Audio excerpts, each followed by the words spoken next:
Hi hello welcome back to Amita's kitchen and lifestyle. ಸ್ನೇಹಿತರೆ, ಇವತ್ತು ನಾನು ನಿಮಗೆ ಉಳಿದಿರುವ ಅನ್ನದಿಂದ ಒಂದು ಕ್ರಿಸ್ಪಿಯಾದ ರುಚಿಕರವಾದ ಸೆಂಡಿಗೆಯನ್ನು ಯಾವ ರೀತಿ ಮಾಡೋದು ಅಂತ ತೋರಿಸಿಕೊಡ್ತಾ ಇದ್ದೇನೆ. ಹಾಗೆ ಕೆಲವರಲ್ಲಿ ಅದೇ ರಾತ್ರಿ ಅನ್ನ ಮಾಡಿದರೆ ಎಲ್ಲ ಜಾಸ್ತಿ ಉಳಿದಿರ್ತಾರಲ್ಲ, ಅಂತಹ ಅನ್ನವನ್ನು ಎಸೆಯದೆ ನಮಗೆ ಸೆಂಡಿಗೆ ಮಾಡಲಿಕ್ಕೆ ಕೂಡ ಆಗ್ತದೆ. ಅಂತಹ ಒಂದು ರೆಸಿಪಿಯನ್ನು ನಾನು ಇವತ್ತು ನಿಮಗೆ ಮಾಡಿ ತೋರಿಸ್ತಾ ಇದ್ದೇನೆ. ಹಾಗಾದರೆ ಬನ್ನಿ ಅಮಿತಾಸ್ ಕಿಚನ್ಗೆ ಹೋಗುವ. ಇಲ್ಲಿ ಅನ್ನ ತಗೊಂಡಿದ್ದೇನೆ, ಹಾಗೆ ಕಾಯಿ ಮೆಣಸು, ಜೀರಿಗೆ, ಉಪ್ಪು, ಕೊತ್ತಂಬರಿಯ ಕಾಲು ಭಾಗದಷ್ಟು ಜೀರಿಗೆಯನ್ನು ತಗೊಂಡಿದ್ದೇನೆ. ಇವಾಗ ನಾವು ಮೊದಲಿಗೆ ಮಿಕ್ಸರ್ ಜಾರಿಗೆ ಈ ಕಾಯಿ ಮೆಣಸನ್ನು ಹಾಕಿಕೊಂಡು ಸ್ವಲ್ಪ ರುಬ್ಬಿಕೊಂಡು ಬರುವ. ಜಾಸ್ತಿ ನಯ ಬೇಡ, ಸ್ವಲ್ಪ ದರ ಅಂತ ರುಬ್ಬಿಕೊಂಡು ಬಂದರೆ ಸಾಕು. ಅದಕ್ಕೆ ಇವಾಗ ನಾವು ಕೊತ್ತಂಬರಿ, ಆನಂತರ ಜೀರಿಗೆ, ಇವಕ್ಕೆ ರುಚಿಗೆ ಉಪ್ಪು, ಇಷ್ಟನ್ನೆಲ್ಲ ಹಾಕಿ ಸ್ವಲ್ಪ ದರ ರುಬ್ಬಿಕೊಂಡು ಬಂದರೆ ಸಾಕು. ಅದನ್ನೀಗ ಒಂದು ಬೌಲಿಗೆ ಹಾಕಿಕೊಳ್ಳುವ. ಇವಾಗ ಇಲ್ಲಿ ಮೆಣಸಿನ ಮಿಕ್ಸರ್ ಉಂಟಲ್ಲ, ಅದರ ಜೊತೆಯಲ್ಲಿ ಸ್ವಲ್ಪ ಅನ್ನವನ್ನು ಹಾಕಿಕೊಂಡು ಒಂದು 2 ರೌಂಡ್ ತಂದರೆ ಸಾಕು. ಡರ ಅಂತ 2 ರೌಂಡ್ ತಂದರೆ ಸಾಕು. ಅನ್ನವನ್ನು ಇಲ್ಲಿ ತುಂಬ ನಯವಾಗಿ ರುಬ್ಬಿಕೊಳ್ಳೋದು ಬೇಡ. ಇಲ್ಲಿ ನೋಡಿ, ಅನ್ನವನ್ನೆಲ್ಲ ರುಬ್ಬಿಕೊಂಡಾಯಿತು. ಒಂದು ಸ್ವಲ್ಪ ನೀರು ಕೂಡ ಹಾಕಿಕೊಂಡೆ. ಹಾಕಿಕೊಂಡು ಜಾಸ್ತಿ ನೀರು ಹಾಕೋದು ಬೇಡ, ಒಂದು ಸ್ವಲ್ಪ ನೀರು ಹಾಕಿಕೊಳ್ಬೇಕಾಗ್ತದೆ. ಹಾಕಿ ಹೀಗೆ ಮಾಡಿಕೊಂಡಿದ್ದೇನೆ. ಇನ್ನು ಇದನ್ನೊಮ್ಮೆ ಚೆನ್ನಾಗಿ ಕಲಸಿಕೊಳ್ಬೇಕು. ಹಿಟ್ಟು ಚೆನ್ನಾಗಿ ಒಂದು ಸ್ವಲ್ಪ ಅಂಟು ಬಂದಾಗೆ ಆಗಬೇಕು.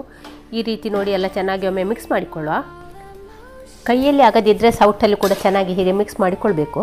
ಒಂದಕ್ಕೊಂದು ಚೆನ್ನಾಗಿ ಉಪ್ಪು ಹುಳಿ ಎಲ್ಲ ಚೆನ್ನಾಗಿ ಬೆರಿಬೇಕು.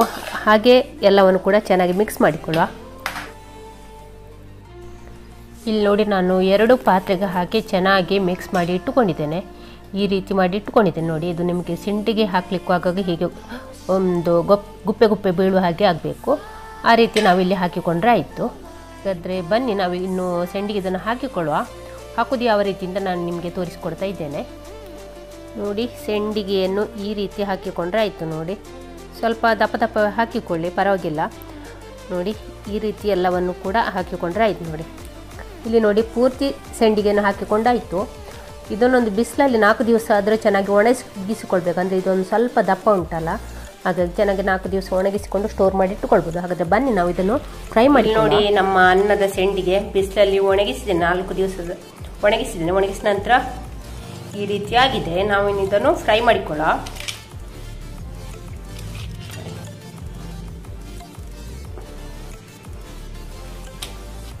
ನೋಡಿ, ಎಣ್ಣೆ ಚೆನ್ನಾಗಿ ಕಾದಿರಬೇಕು. ಇವಾಗ ನಾನು ಈ ಸೆಂಡಿಗೆಯನ್ನು ಹಾಕ್ತಾ ಇದ್ದೇನೆ.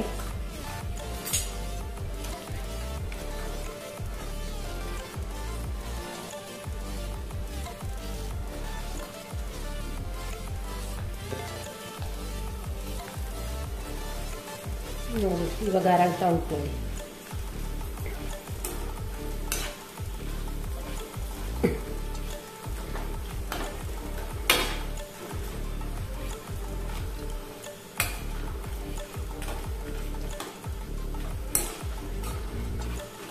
ಚೆನ್ನಾಗಿ 2 ಬದಿ ಕೂಡ ಕಾಯಿಸ್ಕೊಂಡ್ರೆ ಆಯಿತು ನೋಡಿ. ಚೆನ್ನಾಗಿ ಅರಳಿದೆ ಕೂಡ. ಸ್ನೇಹಿತರೆ, ಈ ರೆಸಿಪಿ ನಿಮಗೆ ಇಷ್ಟ ಆದರೆ ಪ್ಲೀಸ್ ಲೈಕ್ ಮಾಡಿ, ಶೇರ್ ಮಾಡಿ. ಚಾನಲ್ಗೆ ಯಾರಾದರೂ ಹೊಸಬ್ರು ಇದ್ದರೆ ಸಬ್ಸ್ಕ್ರೈಬ್ ಮಾಡಿಕೊಂಡು ಚಾನಲ್ ನೋಡಿ. ಇಲ್ಲಿ ನೋಡಿ, ನಮ್ಮ ಅನ್ನದ ಸೆಂಡಿಗೆ ಯಾವ ರೀತಿ ಬಂದಿದೆ ನೋಡಿ. ಎಷ್ಟು ಚೆನ್ನಾಗಿ ಬಂದಿದೆ ನೋಡಿ. ನೋಡಿ, ಚೆನ್ನಾಗಿ ಅನ್ನ ಎಲ್ಲ ಅರಳಿದೆ ನೋಡಿ. ಹೇಗೆ ಅರಳಿದೆ ಕೂಡ ಅನ್ನ, ತುಂಬ ಕ್ರಿಸ್ಪಿ ಕೂಡ ಉಂಟು ಕೂಡ. ಇವತ್ತಿನ ಬ್ಲಾಗನ್ನು ಇಲ್ಲಿಗೆ ಎಂಡ್ ಮಾಡ್ತಿದ್ದೇನೆ. ನಾಳಿನ ಹೊಸ ಬ್ಲಾಗ್ ಅಥವಾ ರೆಸಿಪಿಯೊಂದಿಗೆ ಸಿಗೋಣ. ಅಲ್ಲಿಯವರೆಗೆ take care, bye bye, thank you.